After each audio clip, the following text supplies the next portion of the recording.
Chapter में हम लोग अपने देश इंडिया के बारे में और साउथ अफ्रीका के बारे में देखेंगे। तो देखिए क्या होता है कि साउथ अफ्रीका जो है एक कंट्री है जहाँ पर काफ़ी सारी रेसेस होती हैं। रेसेस का मतलब दौड़ लगाना वाले नहीं होता है। देखिए क्या होता है ना, अब जैसे हम लोग क्या हैं, अगर इंडिया के हैं या फिर नॉर्थ इंडियन इंडिया के हैं तो हम नॉर्थ इंडियन रेस के हैं, साउथ इंडिया के हैं तो साउथ इंडियन रेस के हैं। मतलब ये होता है कि जो लोग एक जैसे दिखते हैं, उनका शरीर का रंग एक जैसा है, नाक नक्शा एक जैसा है, ठीक है, तो वो एक रेस के होते हैं। और जो अलग उनसे दिखने में होते हैं वो अलग रेसेस के होते हैं। तो मेनली ये जो दिखने पे होते हैं ना, वो सेम रेस के माने जाते हैं। तो साउथ जो अफ्रीका है, वहाँ पर जो वहाँ के नेटिव लोग होते हैं, जो वहाँ नेटिव का मतलब है जो वहाँ पर एक्चुअली हमेशा से रहते आए हैं, वो लोग जो थे वो हमेशा मतलब उनका शरीर का रंग क्या होता है, चमड़ी का रंग ब्लैक होता है। वहाँ पर काफ़ी सारे इंडियंस भी जाकर के बस गए एज अ लेबरर। मतलब जो अंग्रेज़ थे वो काफ़ी गरीब इंडियंस को वो साउथ अफ्रीका में लेकर के गए थे और वहाँ पर उनको क्या कराया था, गुलाम की तरह लेकर के गए थे और काम करवाया करते थे। देखिए ये है साउथ अफ्रीका, यहाँ पर नीचे की तरफ अफ्रीका में, ठीक है। तो इसमें फिर आगे बताते हैं कि वहाँ पे इंडियंस भी हैं और वहाँ पे कुछ गोरे ब्रिटिशर्स और यूरोप के लोग भी रहते हैं। तो यहाँ पे ना एक स्टोरी दी गई है। तो माया नायडू, ठीक है, माया नायडू जो है वो एक 11 साल की साउथ अफ्रीका की लड़की है, ठीक है, जो कहाँ पर रहती है, जोहान्सबर्ग में रहती है। वो अपनी मदर की हेल्प कर रही थी, जो बॉक्स है ना, बक्से में कपड़े लगाने में अपनी मदर की हेल्प कर रही थी। उसको ना एक पिक्चर मिली, स्क्रैप बुक वही जहाँ पे काफ़ी सारी पिक्चर्स लगाते हैं, उसको एक पिक्चर मिली और एक न्यूज़ का आर्टिकल मिला। न्यूज़ का आर्टिकल मतलब काट के जो रखा जाता है, उसमें लिखा हुआ था, उसमें मतलब काफ़ी सारे जो जवान स्कूल के बच्चे थे, लगभग 15 साल की एज के वो थे। और जब उसने अपनी मदर से पूछा कि वो लड़का कौन है जो उस पिक्चर में बना हुआ है, तो उसकी मदर ने बताया वो है हेक्टर पीटरसन, ठीक है, जो उस पिक्चर में जो लड़का था वो था हेक्टर पीटरसन। और पुलिस ने उसको क्या करा था, मार दिया था। कैसे? गोली से मार दिया था। तो माया ये सुन के शॉक हो गई कि भाई क्यों मारा, उसने पूछा। तो उसकी मदर ने उसको एक्सप्लेन किया कि साउथ अफ्रीका की जो पहली गवर्नमेंट थी ना, वो अपार्थेड लॉज को फॉलो करती थी। अपार्थेड का मतलब होता है भेदभाव on the basis of race. Race मतलब होता है रंग भेद की नीति। रंग के आधार पर, शरीर के रंग के आधार पर वहाँ की सरकार पहले बहुत ज़्यादा भेदभाव किया करती थी। इसी को ही अपार्थेड कहा जाता है। साउथ अफ्रीका के लोग जो हैं वो थे वाइट, ब्लैक या फिर Indians and coloured races. White जो एकदम गोरे होते हैं, ब्लैक जो एकदम काले होते हैं।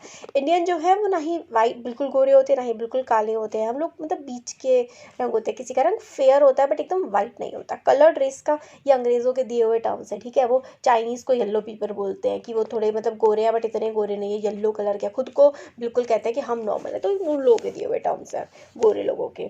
खैर, तो वो कलर्ड रेस, अलग अलग तरीके के लोग वहाँ पर रहा करते थे। लॉ के अकॉर्डिंग ये था कि ये जो रेस थी ना, जैसे कि ब्लैक, इंडियन, कलर्ड, वाइट, इन सबको मिंगल करने का, मिंगल का मतलब है साथ में रहने का अधिकार नहीं था। एक दूसरे के आसपास भी ये नहीं रहते थे और एक तरीके की फैसिलिटीज़ भी इस्तेमाल नहीं करते थे। जो गोरे लोग होते थे ना, वो लोग ज़्यादा, उनके पास अच्छी फैसिलिटीज़ होती थी, कालों के पास बहुत बुरी होती थी। माया को ये सब सुन के विश्वास नहीं हो रहा था, ठीक है। अब माया की मदर को गुस्सा आ गया, ठीक है, एंग्री लग रही थी जब वो काफ़ी गुस्से में ये सारी बातें बता रही थी, जब वो अपार्थेड के बारे में बता रही थी। तो उन्होंने बताया कि अपार्थेड की लाइफ कैसी थी। उन्होंने माया को ये बताया कि उन दिनों जो होता था ना, ये देखिए माया की मदर, उन दिनों हॉस्पिटल्स जो थे वो अलग होते थे, एम्बुलेंस भी अलग होती थी। वाइट लोगों की जो एम्बुलेंस होती थी उसमें बहुत सारी अच्छी अच्छी चीज़ें होती थी, मतलब वेल इक्विप्ड होती थी, वो सारी की सारी चीज़ें अवेलेबल होती थी ज़रूरत की। और ब्लैक लोगों की जो होती थी वो काफ़ी ज़्यादा ख़राब होती थी। अलग ट्रेन्स थी, ब्लैक लोगों के लिए अलग ट्रेन्स और अलग जो है बस हुआ करती थी। और वाइट लोगों के बस स्टॉप पर अगर कोई ब्लैक जाता था तो उसको बहुत ही ज़्यादा मारा पीटा जाता था, ठीक है। तो जो नॉन वाइट्स थे, मतलब वाइट के अलावा नॉन वाइट, जो ब्लैक, इंडियंस या फिर कलर लोग जो थे, उनको वोट देने का भी अधिकार नहीं था। जो सबसे अच्छा जो ज़मीन होती थी कंट्री की, वो वाइट लोगों के लिए रिजर्व हुआ करती थी। नॉन वाइट लोग जो थे वो बिल्कुल ख़राब लैंड पर, वर्स्ट, बिल्कुल जो ख़राब वाला लैंड होता था ना, उस पर रहा करते थे। थस तो हम लोग को पता लगता है कि जो ब्लैक और कलर्ड लोग थे ना, उन लोगों को वाइट के इक्वल नहीं समझा जाता था। उन लोगों को ना, वाइट्स जो लोग होते थे, वाइट कलर के, गोरी चमड़ी के, अंग्रेज़, यूरोपियंस लोग जो, उनसे बहुत ही नीचा समझा जाता था। एक ब्लैक टाउनशिप थी, was the south western township, ठीक है, सोवेटो, ठीक है। सोवेटो नाम की एक टाउनशिप, टाउनशिप मतलब जहाँ पर लोग रहते हैं।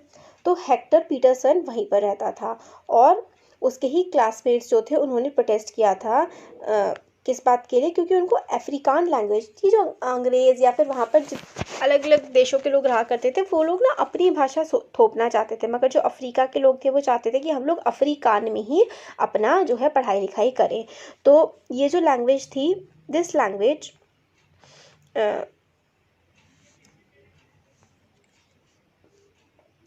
तो जैसे कि ये है कि हेक्टर जो पीटरसन था वो इस वाली ही जो ये सोवेटो टाउनशिप थी वहाँ पे रहता था, and he and his friend classmates जो है उन्होंने protest against the learning Afrikaans language in school.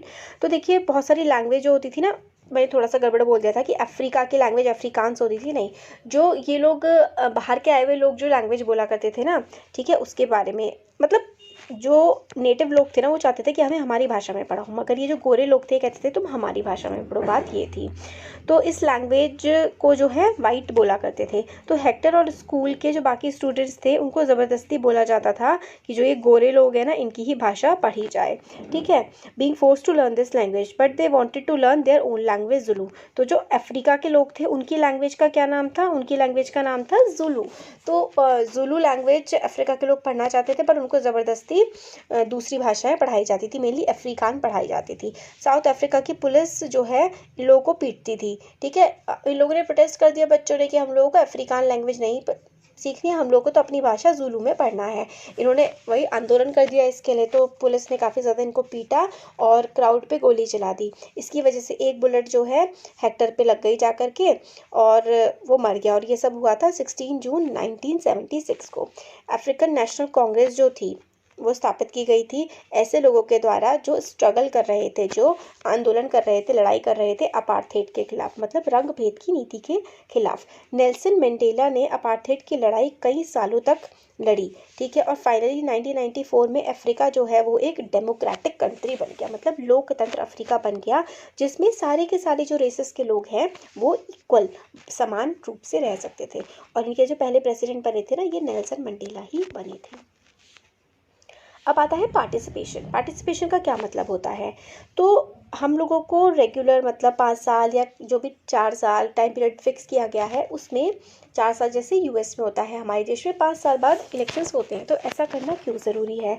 हम लोगों ने प्रीवियस चैप्टर्स में ये पढ़ा था कि लोग जो हैं वो डेमोक्रेसी में, हमारे देश में डेमोक्रेसी चलती है, तो लोग ही हैं, हम लोग सब मिल करके 18 साल से ऊपर की जो एज के होते हैं वोट देते हैं और डिसीज़न लेते हैं।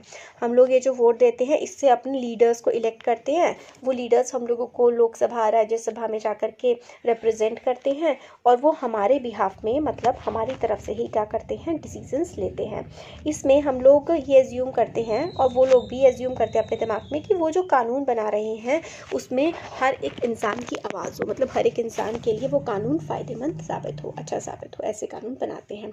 सारी की सारी गवर्नमेंट्स जो होती हैं वो फिक्स पीरियड के लिए इलेक्ट होती हैं। अगर इंडिया की बात करें तो इंडिया में हमारे देश में 5 साल के लिए गवर्नमेंट इलेक्ट होती है, मतलब इलेक्शन 5 साल के लिए होता है। एक बार अगर गवर्नमेंट इलेक्ट हो जाती है तो गवर्नमेंट जो है पावर में रह सकती है 5 साल के लिए ही। अगर वो पावर में दोबारा से रहना चाहती है तो उसको दोबारा से इलेक्शन करवाने पड़ेंगे, मतलब दोबारा से इलेक्शन होंगे, अगर वो जीतती है तो दोबारा से पावर में आ जाती है। इससे क्या होता है ना, लोगों को, मतलब लोगों की ताकत का पता लगता है। हर 5 साल में इलेक्शन होता है तो लोगों को लगता है भाई लोगों के पास जाना है, वोट मांगनी है तो काम करो, ठीक है। इससे जो गवर्नमेंट की power, in this way the power of government get limited by regular election. तो गवर्नमेंट की पावर पे आप लिमिट कैसे लगा सकते हैं? पावर पे लिमिट लगाने का मतलब ये है कि अपनी मर्जी से गवर्नमेंट ऐसे ही फालतू में कुछ भी ना करती रहे। पावर पे लिमिट लगाने का ये मतलब होता है कि लोगों के हाथ में पावर रहे कि वो अपने रिप्रेजेंटेटिव्स खुद चुन सके और गवर्नमेंट अपनी मनमानी ना करे। अब आता है अदर वेज ऑफ पार्टिसिपेटिंग, और दूसरे वेज क्या हो सकते हैं पार्टिसिपेट करने के। इलेक्शंस जो है वो 5 साल में होते हैं। इसके अलावा वोटिंग के अलावा भी काफ़ी और तरीके हैं जिससे हम लोग गवर्नमेंट के प्रोसेस में पार्टिसिपेट कर सकते हैं। वो कैसे? पीपल पार्टिसिपेट करते हैं by taking interest in the working of government, मतलब हम लोग गवर्नमेंट कैसे काम कर रही है उसमें इंटरेस्ट लेकर के पार्टिसिपेट करते हैं। गवर्नमेंट को क्रिटिसाइज़ करते हैं, मतलब उसकी बुराई भी करते हैं जब ज़रूरत होती है, ठीक है। अगस्त 2005 में जब particular government increase the money people have to pay for electricity, 2005 के टाइम में जब गवर्नमेंट ने कहा था कि इलेक्ट्रिसिटी के पैसे बढ़ जाएंगे, लोगों ने अपना डिसअप्रूवल मतलब दिखाया काफ़ी ज़्यादा, मतलब अच्छे से कि भाई हम लोग इतना ज़्यादा पैसा नहीं पे कर सकते हैं। उन्होंने रैली करी, ऑर्गेनाइज मतलब कैंपेन्स वगैरह, रैली करी, कैंपेन ऑर्गेनाइज करे, ठीक है। और गवर्नमेंट ने ट्राई किया एक्सप्लेन करने का and defend it decision, but finally listen to the people's opinion and withdraw the increase. तो लोगों ने काफ़ी ज़्यादा विद्रोह किया कि आप इलेक्ट्रिसिटी का पैसा इतना ज़्यादा क्यों बढ़ा रहे हो। गवर्नमेंट ने सोचा कि हम समझा दें इन लोगों को, बट लोग नहीं माने, काफ़ी आंदोलन करते रहे। तो गवर्नमेंट को फाइनली चेंज करना पड़ा अपना ये इतने ज़्यादा पैसे बढ़ाने का डिसीज़न। ऐसा क्यों करना पड़ा गवर्नमेंट को? क्योंकि गवर्नमेंट ना लोगों के प्रति रिस्पॉन्सिबल होती है। हमारी गवर्नमेंट जो है वो क्या है, वो एक रिस्पॉन्सिबल गवर्नमेंट है, ठीक है। रिस्पॉन्सिबल गवर्नमेंट है क्योंकि उसे लोगों को जवाब देना पड़ता है अगले इलेक्शन में, इसलिए लोगों की डिमांड जो है गवर्नमेंट को माननी भी पड़ती है, ठीक है। अब आगे हम लोग को बताते हैं, काफ़ी सारे तरीके हैं जिसमें जो लोग हैं अपने व्यूज़ गवर्नमेंट को बताते हैं, ठीक है। और गवर्नमेंट के जो काम होते हैं उनको समझने की जो है कोशिश करते हैं, और ये भी बताने की कोशिश करते हैं कि गवर्नमेंट को क्या क्या स्टेप लेने चाहिए। ये हम लोग कैसे कर सकते हैं? हम लोग ये कर सकते हैं धरने करके, रैली करके, स्ट्राइक करके, या फिर सिग्नेचर कैंपेन्स। ये सब करके हम लोग अपनी बातें गवर्नमेंट तक पहुँचा सकते हैं। Etcetera things that are unfair and unjust are also brought forward. मतलब कुछ चीज़ें ऐसी भी हैं जैसे कि धरना देना, रैली करना, कहीं कुछ हद तक तो सही है, बट कई बार इसमें दंगे फसाद होने लगते हैं, तो वो चीज़ गलत है। हम लोग न्यूज़पेपर, मैगजीन, ठीक है, also play a role in discussing government issues and responsibilities. तो जो न्यूज़पेपर है, मैगजीन्स है, टीवी पे जो आते हैं ना न्यूज़ चैनल्स आते हैं, उसमें गवर्नमेंट से पूछा जाता है कि भाई आप लोग ये वाला कानून ला रहे हो, आप ये काम कर रहे हो, क्यों कर रहे हो, कैसे कर रहे हो, इसको सही तरीके से करो। ये सब चलता है ना, तो न्यूज़पेपर और टीवी चैनल्स भी बहुत ज़्यादा इंपॉर्टेंट रोल प्ले करते हैं गवर्नमेंट के काम को सही रखने में। वाइल ये बात सच है कि डेमोक्रेसी लोगों को पार्टिसिपेट करने का मौका देती है, बट ये भी बिल्कुल सच है कि सारे के सारे सेक्शंस जो हैं वो एक्चुअली पार्टिसिपेट नहीं कर पाते हैं। अनदर वे जो है पीपल के पार्टिसिपेट करने का, वो ये है कि खुद को ऑर्गेनाइज कर ले सोशल मूवमेंट्स में। तो मतलब गवर्नमेंट में लोग कैसे पार्टिसिपेट कर सकते हैं? ये तो रैली निकाल लें धरने पे जा करके, है ना। फिर सोशल मूवमेंट्स भी बना सकते हैं, और इससे गवर्नमेंट को चैलेंज कर सकते हैं, और उसके काम को भी चैलेंज कर सकते हैं कि भाई आप सही तरीके से काम नहीं कर रहे हो, सही तरीके से कर लो। मेंबर्स जो होते हैं माइनॉरिटी कम्युनिटी के, जैसे कि जो लोग कम संख्या में हैं हमारे देश में, जैसे कि दलित, आदिवासी, विमेन, वो इस तरीके के क्या करते हैं, मूवमेंट्स बना लेते हैं। जैसे कि विमेन मूवमेंट्स वगैरह होते हैं, वो बना लेते हैं और गवर्नमेंट से अपनी मांगे इकट्ठा होकर के मंगवाते हैं। अगर कंट्री के लोग जो हैं वो अलर्ट हैं और इंटरेस्टेड हैं कि गवर्नमेंट किस तरीके से रन हो रही है, तो जो डेमोक्रेटिक गवर्नमेंट कैरेक्टर होता है ना गवर्नमेंट का, वो काफ़ी ज़्यादा स्ट्रांग हो जाता है। कैसे? क्योंकि अगर हम लोग ध्यान ही नहीं देंगे कि गवर्नमेंट क्या काम कर रही है, कैसे काम कर रही है, तो फिर तो अपनी मनमानी करती रहेगी वो, है ना। जब हम लोग ध्यान देते हैं कि गवर्नमेंट कुछ गलत तो नहीं कर रही है, तभी तो हमारी डेमोक्रेसी स्ट्रांग बनती है। आगे है, इससे नेक्स्ट टाइम से जब भी आप लोग को वी सी अ रैली, मतलब कोई रैली निकल रही हो स्ट्रीट से, सिटी से, टाउन से, विलेज से, तो हम लोग को रुकना चाहिए, देखना चाहिए, पता करना चाहिए, ठीक है, कि कौन कौन इसमें पार्टिसिपेट कर रहा है और किस वजह से ये लोग प्रोटेस्ट कर रहे हैं। और इससे हम लोग को समझ में आएगा कि गवर्नमेंट ने क्या गलत किया है और गवर्नमेंट की गलती कैसे सुधारने के लिए लोग काम कर सकते हैं। अब need to resolve the conflict, अब ये जो दिक्कतें आ जाती हैं इसको भी सुलझाने की ज़रूरत है, ठीक है। माया की स्टोरी में हम लोगों ने पढ़ा था कि कॉन्फ्लिक्ट मतलब दिक्कत आ गई थी, लड़ाई हो गई थी। क्या दिक्कत आ गई थी? बच्चे अपनी लैंग्वेज पढ़ना चाहते थे और जो गोरे लोग थे वो दूसरी लैंग्वेज उनको पढ़ा रहे थे, तो वो लोग प्रोटेस्ट कर रहे थे, दंगे हो गए थे, और इसकी वजह से क्या हुआ था, वॉयलेंस हो गई थी, मतलब दंगे भड़क गए थे, लड़ाई झगड़े हो गए थे, और एक पर्सन की डेथ भी हो गई थी। One group decide that all it is all right to use force to prevent the other group from protesting. तो इसमें से पुलिस को लगा कि भाई हम लोग फोर्स का यूज़ करें, हम लोग गोली चलाते ताकि ये लोग प्रोटेस्ट ना कर पाए। तो क्या ये सही तरीका है किसी भी चीज़ को रोकने का? तो कॉन्फ्लिक्ट दिक्कतें तब आती हैं जब लोग व्हेन पीपल ऑफ अलग अलग कल्चर्स के लोग, रिलीजन के, अलग अलग रीजन के इलाके से आए हुए लोग, या फिर अमीर गरीब अलग अलग इकोनॉमिक बैकग्राउंड के लोग जो हैं वो एक दूसरे के साथ सही से नहीं रह पाते हैं। जब उन लोगों को लगता है कि उनके खिलाफ भेदभाव हो रहा है, तभी तो कोई दिक्कतें आती हैं, जब लगता है भेदभाव हो रहा है। पीपल जो हैं लोग वॉयलेंट दंगे फसाद जो है वो करना स्टार्ट कर देते हैं ताकि वो अपनी बातों को मनवा सकें या फिर सेटल कर सके डिफरेंसेस, मतलब एक दूसरे की बात, अपनी बात दूसरे से मनवा सके दंगे फसाद करके। इसकी वजह से क्या होता है, फियर हो जाता है, लोगों के मन में टेंशन आ जाती है और उस इलाके में रहना भी मुश्किल हो जाता है।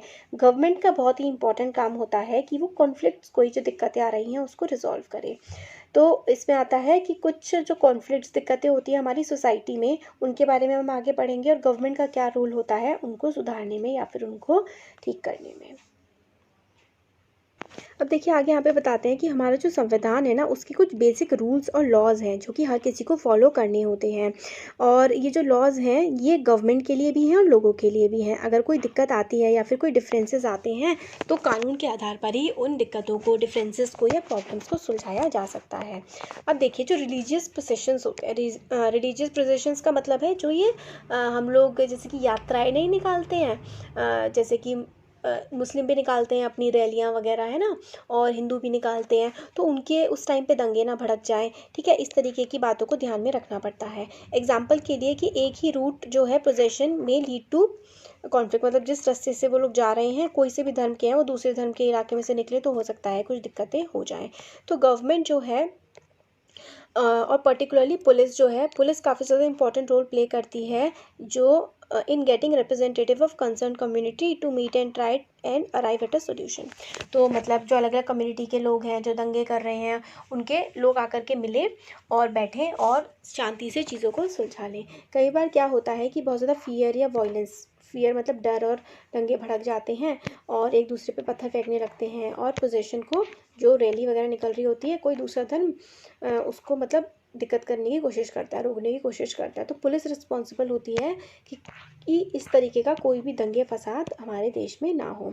जो रिवर्स है, एक तो रिलीजियस पोजीशंस दंगों का कारण बन जाते हैं कई बार, और कई बार नदियाँ जो है ना उसकी वजह से भी क्या हो जाता है, दो स्टेट्स में दिक्कतें आने लगती हैं। जैसे कि कावेरी नदी में कर्नाटक और तमिलनाडु में बड़ी ज़्यादा दिक्कत है कावेरी नदी को लेकर के।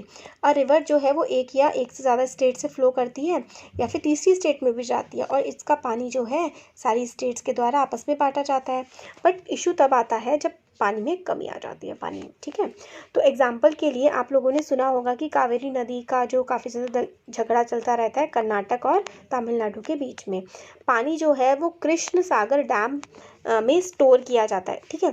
तो ये इंपॉर्टेंट है कि कृष्ण सागर डैम जो है वो कर्नाटक में है, और कृष्ण सागर डैम में पानी जो है स्टोर किया जाता है, और उस पानी से क्या होता है, इरिगेशन की जाती है। और काफ़ी सारी जो डिस्ट्रिक्ट्स हैं, और जो स्पेशली बेंगलोर, कितनी बड़ी सिटी है, वो कावेरी नदी के पानी से बेंगलोर के पानी की ज़रूरतों को पूरा किया जाता है, ठीक है। और तमिलनाडु में भी इसी नदी पर मित्तू डैम है, मित्तू डैम और कृष्ण सागर डैम, दोनों के दोनों कौन सी नदी पर हैं, कावेरी नदी पर हैं, ठीक है। और यहाँ पर जो है किसानों के काम आती है ज़्यादातर ये फसलों की सिंचाई के लिए। अब कॉन्फ्लिक्ट अराइज तब होती है, क्योंकि दिक्कत तब आती है क्योंकि दोनों के दोनों डैम्स जो है ना वो सेम रिवर पे हैं, डाउन स्ट्रीम। मतलब देखिए यहाँ पे कर्नाटक है और नीचे की तरफ तमिलनाडु है, तो तमिलनाडु क्या है, डाउन स्ट्रीम पे है, नीचे की तरफ है। तो कई बार क्या होता है कि तमिलनाडु का जो डैम है उसमें पानी सिर्फ तभी ही भर सकता है जब कर्नाटक से ऊपर से पानी आए। कई बार क्या होता है ना कि देयरफॉर बोथ स्टेट्स, कई बार क्या होता है कि दोनों स्टेट्स को बराबर पानी नहीं, मतलब अच्छे से पानी नहीं मिल पाता, पानी की जब कमी हो जाती है। तो कर्नाटक पानी रिलीज़ नहीं करता तमिलनाडु में, तमिलनाडु कहता है पानी छोड़ो, तो कर्नाटक कहता है हमारे पास ही नहीं, हम कैसे दें। तो इसकी वजह से क्या हो जाता है, काफ़ी ज़्यादा दिक्कत आ जाती है। तो सेंट्रल गवर्नमेंट बीच में आती है और फिर इन दोनों की प्रॉब्लम्स को सुलझाने की कोशिश करती है। कावेरी नदी की फोटो है। अब इक्वालिटी एंड जस्टिस, समानता और न्याय। तो जो कि इम्पॉर्टेंट जो आइडिया होता है ना डेमोक्रेटिक गवर्नमेंट का, वो होता है कमिटमेंट, मतलब हमारा निर्णय कि हम लोग क्या रहेंगे, हमारी सरकार इक्वल रहेगी और जस्टिस करेगी। इक्वालिटी और जस्टिस जो है वो एक दूसरे से अलग नहीं है, बल्कि एक ही पहलू, एक ही चीज़ होती है और दोनों की ज़रूरत होती है। हम लोगों ने अनटचेबिलिटी मतलब अछूत जो है, इसके बारे में सुना होगा आप लोगों ने भी, आज भी चलता है हमारे समाज में, बट बहुत ज़्यादा कम हो चुका है। इसको हमारी सरकार ने बैन कर रखा है। मतलब किसी भी पर्सन को आप पढ़ने से या फिर पब्लिक बस में जाने से, ट्रेन में जाने से, हॉस्पिटल में जाने से या फिर पूजा करने से आप लोग नहीं रोक सकते हैं। ये हमारे देश में कानून है, right against untouchability. Doctor BR Ambedkar जो खुद एक दलित थे, उन्होंने अपनी उनके बारे में आपने पहले भी पढ़ा था ना बुक में, उनके साथ कितना अन्याय होता था। उनको स्कूल में पानी नहीं पीने दिया जाता था, क्लास में सबसे पीछे बैठाया जाता था, उनके साथ काफ़ी दुर्व्यवहार होता था। यही अनइक्वालिटी है। हमारी गवर्नमेंट ने कहा ये सब आज़ादी से पहले होता था, अब हमारी सरकार ने कहा है अगर ऐसा कोई करेगा तो उसको कानूनी सज़ा दी जा सकती है। तो गवर्नमेंट ने रिकॉग्नाइज़ किया है this and makes special provision for groups within society that are unequal. और गवर्नमेंट ने उनको इसलिए तो रिजर्वेशन दिया है कि भाई उनके साथ इतना ज़्यादा अन्याय हो रहा है, अगर हम उन्हें थोड़ा बहुत फ़ायदा नहीं पहुँचाएंगे तो वो तो जो सामान्य वर्ग है, जो जनरल कैटेगरी है, उस तक जो SC ST OBC है, कभी पहुंच ही नहीं पाएंगे। जैसे कि हमारे समाज में जो एक जनरल टेंडेंसी होती है to value and care for the boy child more than girl, ठीक है, हमारे समाज में ऐसी भी होती है कि लड़कों के साथ ज़्यादा, पेरेंट्स कहते हैं कि लड़कों का ज़्यादा करेंगे, लड़कियों का कम करेंगे। खैर ये चीज़ भी अब बहुत ज़्यादा कम हो चुकी है, आजकल पेरेंट्स सब बराबर प्यार करते हैं। तो ये सब क्या होता है कि लड़के को ज़्यादा प्यार करेंगे घर वाले, लड़की को कम करेंगे, ये भी तो एक अनइक्वालिटी के ही एग्जाम्पल है ना। तो इसका मतलब ये होता है कि जो सोसाइटी है वो बॉय और गर्ल चाइल्ड को इक्वली ट्रीट नहीं करती, तो ये भी अनजस्ट है, ये गलत है। इस कंटेक्स्ट में जो है गवर्नमेंट ने काफ़ी स्टेप्स लिए हैं जस्टिस को इम्पोर्ट करने के लिए, जैसे कि बेटी बचाओ बेटी पढ़ाओ, है ना, ये भी चीज़ काफ़ी ज़्यादा स्टार्ट की गई है।